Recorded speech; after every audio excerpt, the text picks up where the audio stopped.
Hello बच्चों, कैसे आप लोग। आज के लेक्चर में हम 3.5 के जो क्वेश्चन था उसका फिफ्थ पार्ट देखेंगे।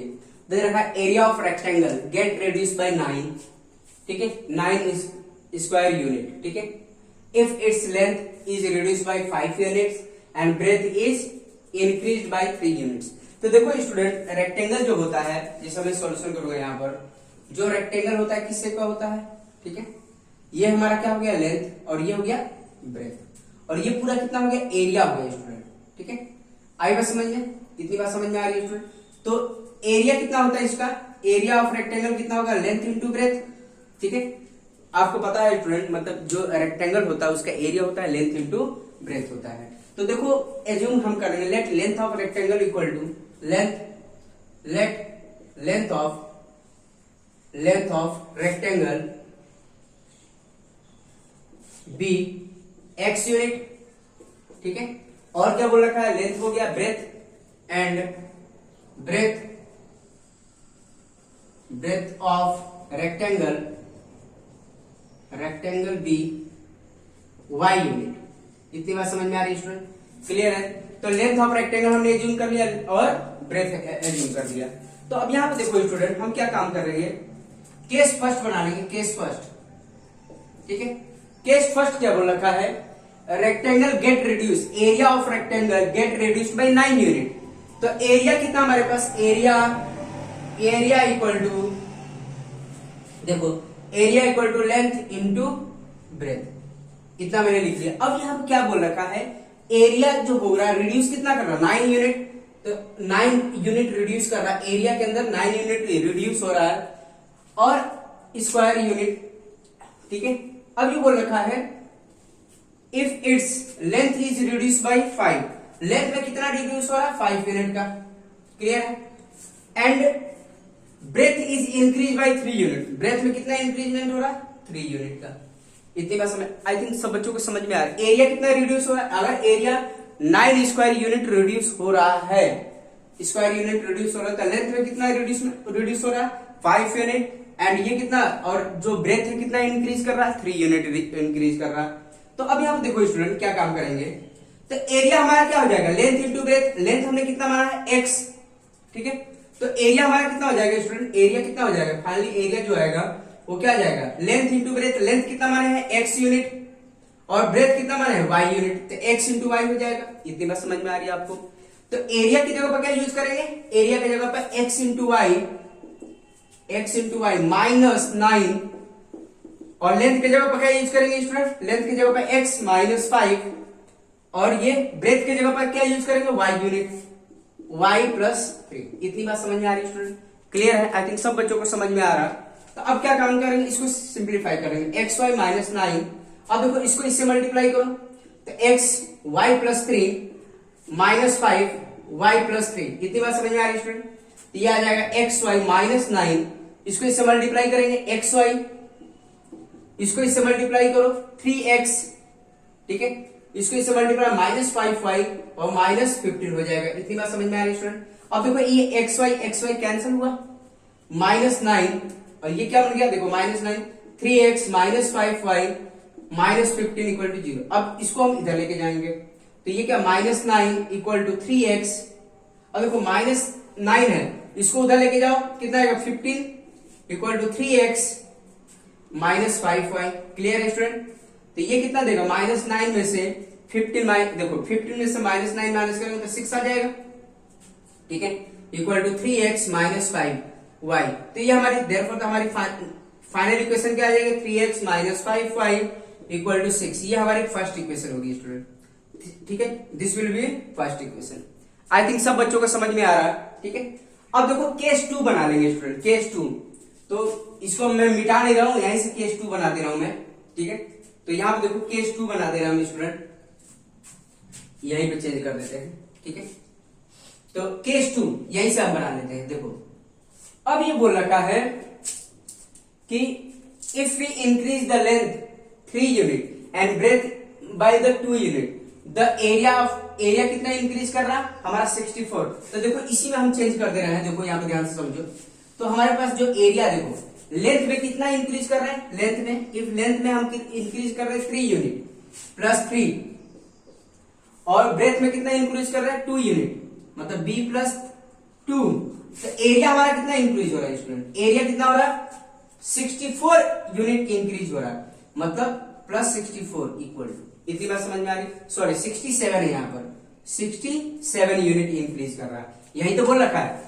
अगर हम लेंथ में 3 यूनिट इंक्रीज कर रहे हैं, ब्रेथ में हम 2 यूनिट इंक्रीज करते हैं, ये बड़ा हो जाएगा, लेंथ भी बड़ी हो जाएगी और ब्रेथ भी बड़ी हो जाएगी, तो इसका एरिया भी तो बढ़ जाएगा, इसीलिए बोला 67 इसका एरिया जो हो रहा है इंक्रीज कर रहा है। इतनी बात समझ में आ रही है स्टूडेंट, क्लियर है? तो अब इसको सॉल्व कर लेते हैं। तो ये हमारी इक्वेशन मिल गई है स्टूडेंट, ठीक है, ये हमारी इक्वेशन मिल गई, तो इसको यहाँ पर नोट कर लेते हैं सॉल्व करने के लिए। 3x minus 5y equal to 6 पहली इक्वेशन है। तो देखो इसको आप नोट कर लीजिएगा, देखो जगह कम है इसीलिए मैं ऐसा कर रहा हूं, तो इसको मैं सॉल्व करने के लिए इसको मिटा दे रहा हूं मैं, ठीक है। तो देखो दूसरी इक्वेशन को हम सॉल्व कर देंगे। तो देखो स्टूडेंट एरिया क्या हमारे पास होगा, एरिया क्या होगा लेंथ इंटू ब्रेथ, लेंथ कितना हमारे पास x एंड ब्रेथ कितना y है, तो xy आ गया, ठीक है, प्लस 67, इतनी बात समझ में। अब देखो लेंथ कितना हमारे पास x है, x प्लस 3 एंड ब्रेथ कितना माना है y माना है, तो y प्लस 2 होगा। अब सॉल्व कर लेंगे, तो xy प्लस 67, अब देखो इसको इन दोनों से मल्टीप्लाई करो, x y प्लस 2 एंड ये 3 को मल्टीप्लाई करेंगे y प्लस 2, इतनी बात समझ में आ रही है स्टूडेंट, क्लियर है? तो क्या हो जाएगा xy 67, अब ये कितना हो जाएगा, इसको इससे मल्टीप्लाई करो, xy देगा प्लस ये कितना होगा 2x और ये 3y और ये कितना होगा 6 होगा, ठीक है। तो देखो xy से xy कैंसिल हो गया, क्लियर है, 67, अब ये कितना देगा 2x प्लस 3y प्लस 6। अब इसको उधर लेके जाओ स्टूडेंट, इसको हम उधर लेके जाएंगे, तो क्या आ जाएगा, तो 67 minus 6 equal to 2x plus 3y। तो फाइनली हमें क्या मिल गया, देखो 67 से मतलब 6 माइनस करेंगे तो कितना मिलेगा स्टूडेंट, तुम्हारा 61 मिल जाएगा, 2x प्लस 3y। तो फाइनली हमें क्या मिल गया 2x plus 3y equal to 61, ये वाली हमारे पास कौन सी इक्वेशन हो गई, सेकेंड इक्वेशन, ठीक है। इतनी बात में आई स्टूडेंट। तो अब क्या करेंगे, सॉल्विंग इक्वेशन 1 एंड 2। तो हमारे पास इक्वेशन 1 ये था और ये इक्वेशन 2 बचा। तो देखो स्टूडेंट कैसे इसको सॉल्व करेंगे, तो देखो इन दोनों को बैलेंस करना होगा। देखो तो इसको हम कर लेते हैं स्टूडेंट, आप खुद से भी प्रैक्टिस कर सकते हैं, इसको सॉल्व कर सकते हैं।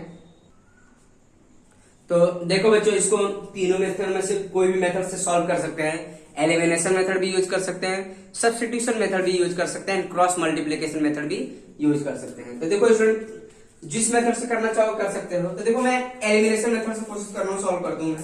तो देखो स्टूडेंट कैसे करना है इसको, तो इसको हम क्या करना, देखो ये दोनों को बैलेंस करने के लिए इसको किससे मल्टीप्लाई करना पड़ेगा 3 से, और इस दोनों को बैलेंस करने के लिए हमें किससे मल्टीप्लाई करना पड़ेगा, हमें 5 से मल्टीप्लाई करना। कैसे, क्यों, क्योंकि देखो दोनों सबको हमने इससे मल्टीप्लाई कर दिया। देखो इसको इससे मल्टीप्लाई कर 15 आएगा और इसको इससे मल्टीप्लाई कर 15 आएगा, तो माइनस है प्लस है कैंसिल हो जाएगा।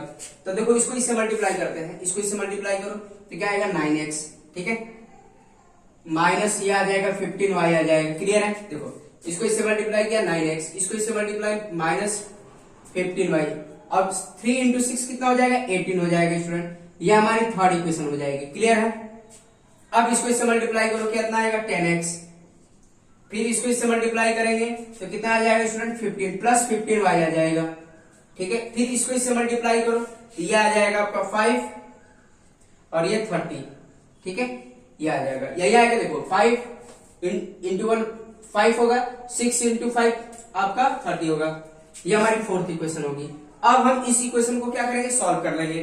क्या करेंगे स्टूडेंट, यहाँ पर एडिशन करना पड़ेगा, जिससे ये देखो माइनस और प्लस कैंसिल आउट होगा, क्लियर है स्टूडेंट। तो यहाँ पर एडिशन करेंगे तो क्या आ जाएगा, ये कैंसिल हो गया, क्या बचेगा 9x प्लस 10x कितना देगा 19x, ठीक है। और यहाँ पे क्या देगा 1, देखो 305 है और 18 है, कितना आएगा स्टूडेंट, ठीक है, 8 और 5 आपका कितना हो जाएगा 13, ठीक है, और ये तुम्हारा 2 3, तो ये आ जाएगा तुम्हारा 3 2 3।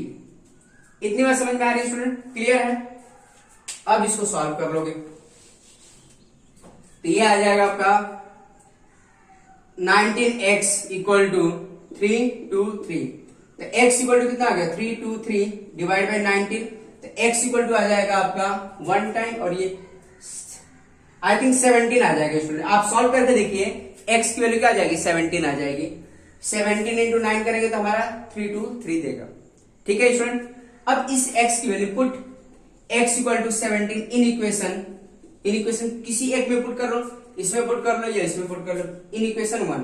इक्वेशन 1 क्या थी हमारे पास, 3x minus 5y equal to 6। तो x की वैल्यू कितनी है स्टूडेंट, 17 है, minus 5y equal to 6।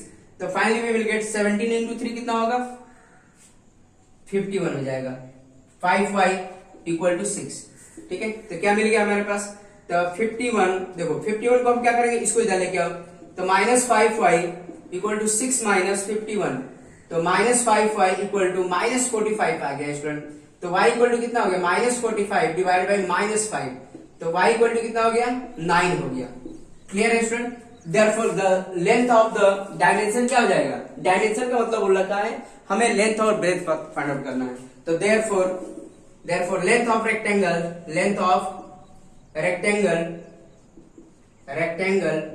Will be, ठीक है, कितना हो जाएगा, 17 यूनिट्स, जो भी डायमेंशन है 17 units and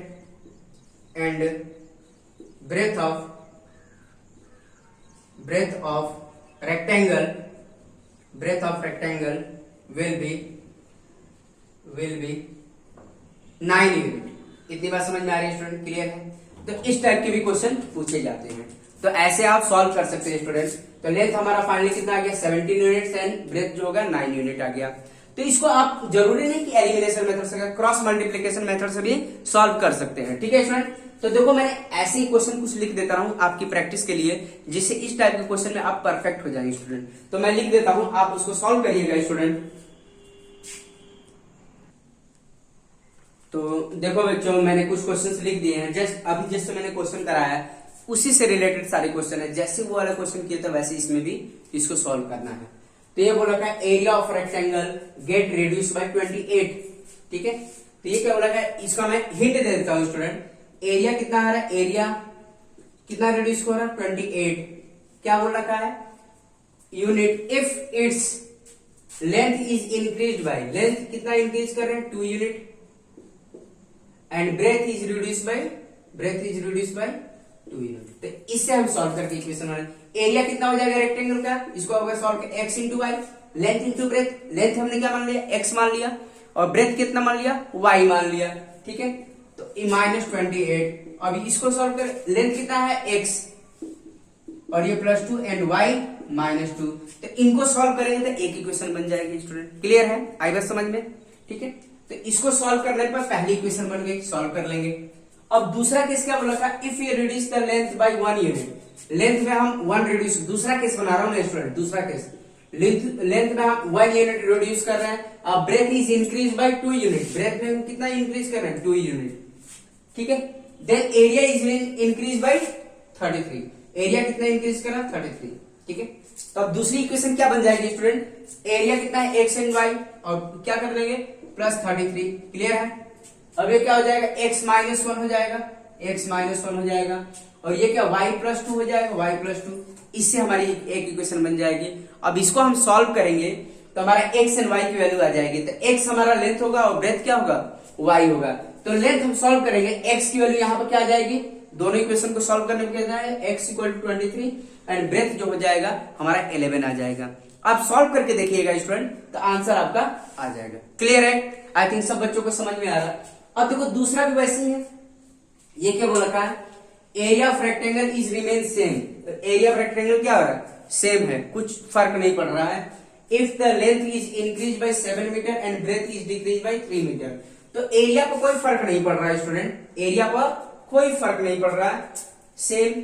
if the length is increase by, length कितना इंक्रीज कर रहा है, 7 यूनिट, मैं दूसरे का हिंट दे रहा हूं आपको, दूसरे क्वेश्चन का 7 metre, and breadth is decrease by 3 metre, मतलब डिक्रीज कर रहे हैं। ठीक है, 3 मीटर। तो अब इनको सॉल्व करेंगे तो हमारी इक्वेशन आ जाएगी। तो कौन सा इक्वेशन आएगा, देखो जैसे ये लेंथ हमने क्या मान लेंगे, x, एंड ब्रेथ क्या मान लेंगे, y मान लेंगे, तो क्या हो जाएगा, एरिया पर कोई फर्क नहीं पड़ रहा, कुछ नहीं ऐड किया हमने, तो x प्लस 7, ठीक है, x प्लस 7 हो जाएगा, और ब्रेथ कितना हो जाएगा, अब कितना रिड्यूस हो रहा है, -3, तो y -3 हो जाएगा। ठीक है, ये हमारी पहली इक्वेशन बन जाएगी, सेकंड का पहला इक्वेशन इससे बन जाएगा। ठीक है, इतनी बात समझ में आ रही है स्टूडेंट, क्लियर। अब दूसरा केस क्या बोला है, if the length is decrease by 7 unit and breadth is increase by 4 unit, breadth is increase by 4 unit, breadth को क्या इंक्रीज कर रहा है 4 unit. The area is decrease by 21, area कितना डिक्रीज कर रहा है 21। ठीक है, इतनी बात समझ में। Find the dimension of rectangle, ये बोल रखा है, ये बोल रखा है ना, देखो if length is decrease by 7 unit, length को 7 यूनिट डिक्रीज कर रहे हैं, and breadth is increase by 4 unit, breadth को 4 यूनिट इंक्रीज कर रहे हैं, देन हमारा एरिया कितना डिक्रीज हो रहा है 21। तो अब इससे इक्वेशन बन जाएगा, एरिया क्या हो जाएगा, लेंथ इंटू ब्रेथ, ये हो गया -21। ठीक है, लेंथ कितना है x है, अब ये क्या है डिक्रीज कर रहे हैं माइनस, ब्रेथ कितना है y और +4 हो जा रहा, क्लियर है। अब इससे हमारी इक्वेशन आ जाएगी। तो पहली इक्वेशन और दूसरी इक्वेशन को अगर हम सॉल्व करते हैं तो हमारा जो लेंथ आएगा x की वैल्यू जो आएगी वो 28 आ जाएगा और ब्रेथ जो आएगा 15 मीटर आ जाएगा। इतनी बात समझ में आ रही है। मैंने सबके आंसर लिख रखे हैं यहाँ पर, देखो पहले का आंसर, सेकंड का आंसर, थर्ड का आंसर। तो स्टूडेंट आपको कहीं भी जाने की जरूरत नहीं है, अगर यहाँ पर सॉल्व करके अपना आंसर वेरीफाई कर सकते हैं आप। ठीक है, आई थिंक ये हो जाएगा, ये भी कर लेंगे स्टूडेंट, कोई दिक्कत नहीं आएगी। आई थिंक ये तीनों क्वेश्चन कर लेंगे। जब इस टाइप के सारे क्वेश्चन करेंगे तो कोई भी पेपर में ऐसे क्वेश्चन आएंगे तो आप सॉल्व कर सकते हैं स्टूडेंट। ठीक है, और अपना यहाँ पर आंसर कंपेयर कर सकते हैं। तो आई थिंक सब बच्चों को समझ में आ गया। तो ठीक है स्टूडेंट, आज के लेक्चर में हम इतना ही रहने देंगे, बाकी के रिमेनिंग कॉन्सेप्ट नेक्स्ट लेक्चर में हम बात करेंगे। ठीक है स्टूडेंट, ओके, थैंक यू।